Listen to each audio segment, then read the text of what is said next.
On the CBS Evening News this Tuesday, we are along the Florida Panhandle, about to get hit by its first major hurricane in more than a decade. Michael is now a Category 3, and Panama City and the Florida Gulf Coast are in the crosshairs. We have extensive coverage from a team of correspondents in the hurricane zone, beginning with the headlines in 60 seconds. The time to prepare is right now. Nearly 2 million people are bracing for impact from Hurricane Michael. The storm is expected to be one of the most destructive hurricanes the region has seen in decades. Very fast moving, high surge, and very, very powerful winds. On behalf of the country, I want to thank you for a great job. A surprise announcement from the White House. Nikki Haley resigning from her post as UN ambassador. No, I'm not running for 2020. New Supreme Court Justice Brett Kavanaugh took the bench for the first time today. Kavanaugh's confirmation creates a solid conservative majority on the court. 4 weeks before the midterms, the critical Arizona Senate race is close and getting nastier. She's trying to pretend she's something that she's not. She's pivoted, but you have too. Yeah, that's fake news. Concern growing over mysterious outbreaks of a rare polio-like condition. And we have just learned doctors are treating 3 young patients in Pittsburgh for AFM. A massive spike in voter registration after Taylor Swift's recent Instagram post. More than 65,000 people registered to vote on vote.org. The Rock and Roll Hall of Fame reveals this year's nominees. Among the contenders, Janet Jackson, LL Cool J, Radiohead, Rage Against the Machine, and Devo. Good evening, I'm Jeff Glor in Panama City Beach on the Florida Gulf Coast, and this is our Western edition. This place is mostly evacuated tonight because it's about to get hit by its first major hurricane since Dennis in 2005. The 2 red flags behind us mean the most dangerous conditions. Swimmers should stay out. Take a look at this video shot from a drone today. Earlier, mile after mile of beaches in this resort area cleared out. Michael has now grown into a Category 3 hurricane, expected to make landfall between 2 and 4 o'clock tomorrow afternoon. It is 500 miles wide, packing winds of 120 miles an hour. The eye is out over the Gulf of Mexico, about 300 miles south of here. As it moves this way at 12 miles an hour right now, many are moving the other way. We have correspondents throughout the hurricane zone tonight, but first, we're going to begin with Lonnie Quinn, chief weathercaster at our New York station, WCBS. And Lonnie, this storm seems to be defying some expectations, just getting stronger. Without a doubt. There is a big batch of dry air just on the western edge of the storm. If any of it was to get sucked into the storm, it would get weaker. And yet, like you said, Jeff, it's defying the odds. It's getting stronger with each update. As of right now, it's a strong Cat 3, 120 mile per hour winds. If it gets to 130, you got a Cat 4. It's moving to the north at 12 miles per hour, currently 270 miles south of Apalachicola, Florida. What happens from here? We believe very confidently landfall takes place tomorrow afternoon, maybe into the early evening hours, as a strong Cat 3 with 125 mile per hour winds. If that takes place, there are plenty of 20-year-old young people who live along the Panhandle that have never seen a storm this strong. Now, right now, in the front of everybody's mind is Florence, all the devastation it did. Look at a quick comparison. Michael is going to move much quicker than Florence. Florence crawled. This is a fast-moving storm. It's a one-day event versus a 3 to 4 day event. As far as the winds, they're going to be much stronger. 100 to 115, maybe 125 mile per hour winds. It was 90 for Florence. Storm surge is kind of similar. This one has much less rain, maybe up to a foot. Florence had 3 feet or more in some spots. Jeff, this is a dangerous storm. Indeed it is, Lonnie. Thank you very much. And the air right now is just thick and heavy here. A lot of that's because of the red tide as we wait for the winds to pick up. Florida residents have been warned about Michael for days now, and they have been preparing. Omar Villafranca is 45 miles southeast of us in Port St. Joe, Florida, where Michael might make landfall. Passengers on this Royal Caribbean cruise ship felt the power of Michael as the storm strengthened off the coast of Cuba this week. Stateside, ambulances in Madison, Florida are gassing up, ready to respond to the massive Category 3 hurricane churning in the Gulf. Closer to the shore, business and homeowners in the Florida Panhandle rush to fill sandbags and board up windows. Nick Gillum and his family from Kentucky aren't taking any chances and decided to cut their beach trip short. We got to spend a couple days here, but had to head home. In Cedar Key, the emergency siren warns residents to leave by 8 p.m. tonight. Hundreds of thousands of people living near the shore have been ordered to evacuate. Motorists lined up at gas stations waiting to fill up. Their main fear is not the wind, but water. The forecast calls for 125-mile-per-hour winds and a storm surge of 12 feet in some areas. In Tallahassee, Florida, grocery store shelves were picked clean, and beaches that are normally packed were eerily empty. Governor Rick Scott has repeatedly told Floridians to seek higher ground. But we can rebuild your house. We cannot rebuild your life. So take this seriously. All right, so Omar, again, is in Port St. Joe tonight. Omar, what are people there worried about most right now? One of the big concerns, Jeff, is how these beaches will handle that storm surge. There's some very short beaches here, and you can see over here, these homes are built right up on the shoreline. This is a very small buffer area, the last line of defense, and if there's going to be a 12-foot storm surge, these people are worried that their first floor will be swallowed up by the storms. Jeff? Yeah, Omar, thanks. And one of the reasons all the chairs and everything else has been cleared out for the most part along the beach here, so it could potentially become projectiles when the winds really pick up here tomorrow as we move into major hurricane territory. After a deadly disaster during Hurricane Irma last year, the state did order Florida nursing homes to have backup generators, but we've discovered many still do not. Manuel Bajorquez is 100 miles east of here in the state capital of Tallahassee. She's not breathing. That was just one of the 911 calls that came from this nursing home in Hollywood, Florida last year, days after Hurricane Irma knocked out power. The facility did not have a functioning generator. 14 residents died. With Hurricane Michael approaching, Governor Rick Scott warned facilities to avoid a similar tragedy. If you're responsible for a patient, you're responsible for the patient. Take care of them. That means you need to make sure that you have backup generation power, or you shouldn't be taking care of the patients. Earlier this year, he signed legislation mandating nursing homes and assisted living facilities to install generators. By June 1st, they were required to have equipment that keeps indoor temperatures below 81 degrees and maintain power for 96 hours after an outage. But in counties threatened by Michael, more than half of 412 facilities did not meet the deadline to install or set up new generators. Most have been granted extensions, including Brookdale Center Point. Is this facility compliant? We are compliant with the extension. Brookdale's Alicia Turner says a larger generator will be installed by January. In the meantime, she says this current generator should be enough to keep their 18 residents safe. And we have a backup generator ready to go and deploy here with the technicians available for when we need it. You can see they have also boarded up the windows. Facilities like Brookdale must show they can still keep residents safe in order to get an extension.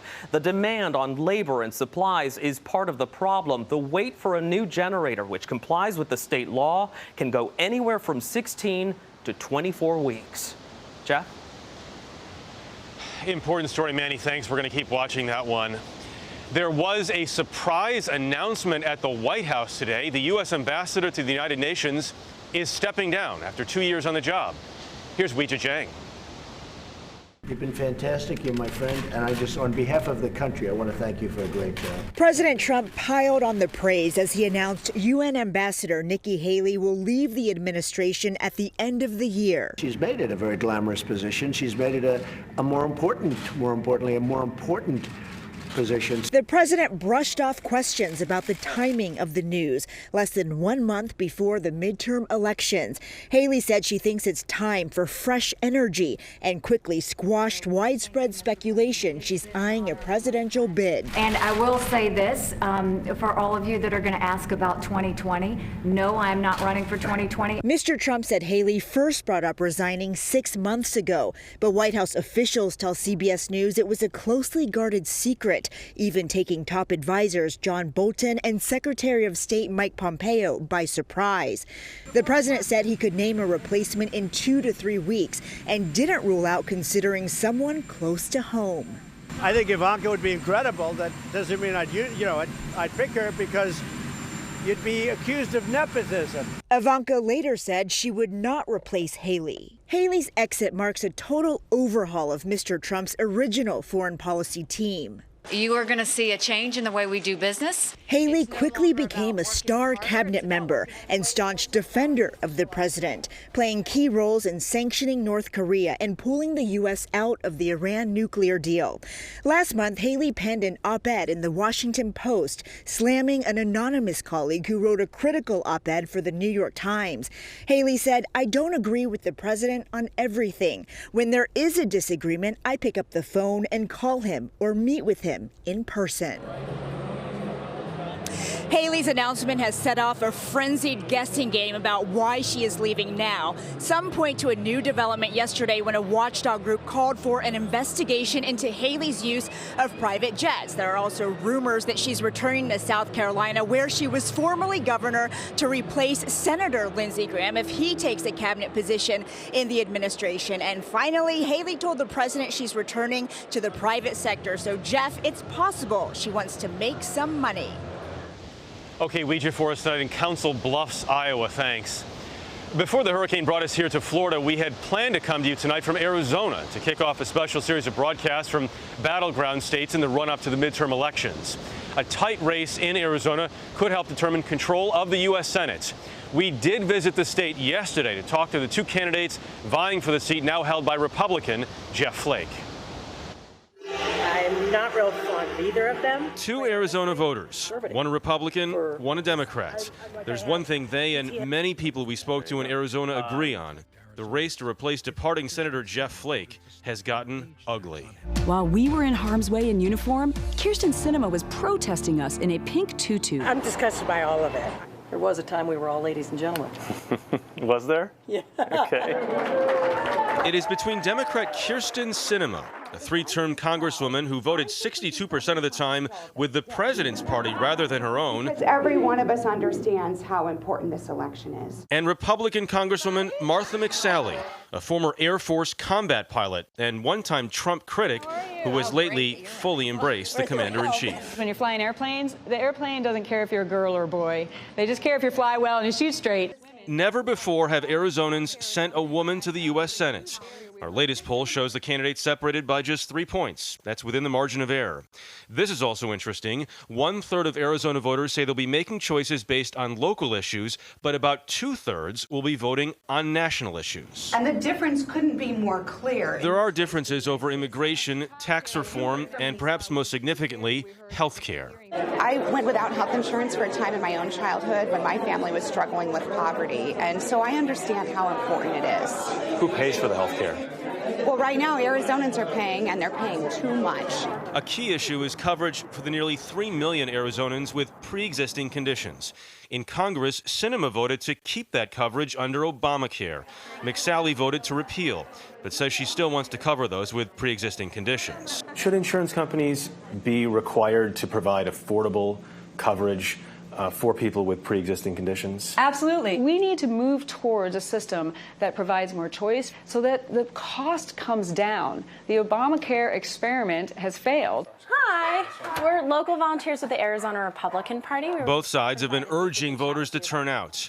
If Sinema succeeds, she'll be the first Democrat elected to the Senate here in 30 years. Perhaps because Arizona is still so red, that is not a selling point for her. I think Arizonans don't care whether the person who's serving in office has an R or a D behind their name. What they do care about is who's going to get stuff done and who's serving their interests. That sounds like somebody who's not trying to run as a Democrat.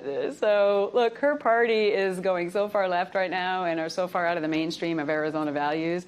But the bottom line is she's a Democrat. Next week, we're going to take you to the battleground state of Missouri. Two-term Democratic Senator Claire McCaskill is facing a tough challenge from the state attorney general, Republican Josh Hawley. Again, we'll be there next week.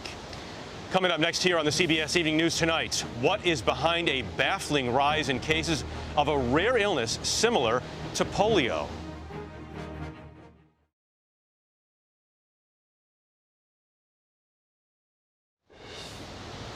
There are 3 new cases of a rare illness with symptoms similar to polio.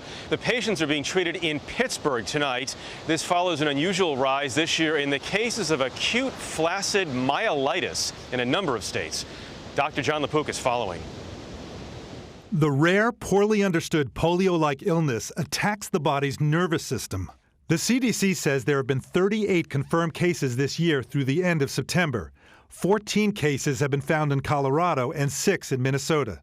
Most of them have occurred in children. Elaine and Michael Young said after a fever in July, their now 4-year-old Orville had trouble moving his right arm. Doctors found a clue to what was wrong from an MRI scan. And the results come back that he had an abnormality through his entire spinal cord. Orville was diagnosed with acute flaccid myelitis, or AFM, and spent 6 days in the hospital. At his worst, Orville was unable to move the upper part of his right arm and had trouble moving his legs and sitting up. I just felt so sad for him that this thing that we didn't know about and we couldn't protect him from had happened and had taken a lot away from him. Symptoms include sudden onset of arm or leg weakness, difficulty moving facial muscles, slurred speech, and trouble swallowing. One possible cause is an immune reaction to an infection called enterovirus, which can be spread by coughing or sneezing. But to put this in perspective, Jeff, the highest number of reported cases of acute flaccid myelitis in 2016 was only 149. All right, good perspective, John. Thank you very much. Still ahead here tonight, Justice Kavanaugh takes the bench.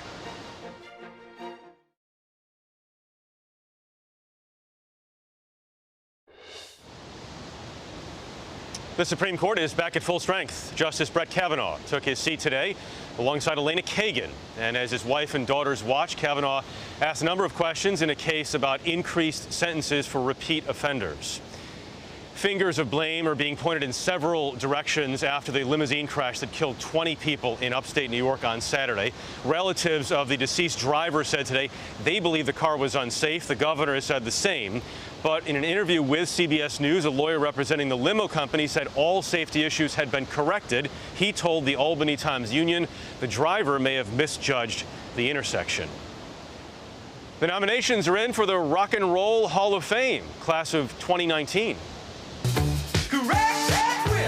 Devo, an early MTV staple, is among 6 first-time nominees. That includes Todd Rundgren, Roxy Music, and 80s metal band Def Leppard, as well as Stevie Nicks, already inducted with Fleetwood Mac. Just like the wild wing dove sings a song, sounds like she's singing. 9 others return to the ballot. It is Janet Jackson's 3rd nomination and rapper LL Cool J's 5th. Don't call it a comeback. I've been here for years. I'm rocking my pants. The winners will be announced in December. When we come back here tonight, how a Super Bowl champion scored a big win for some forgotten young adults.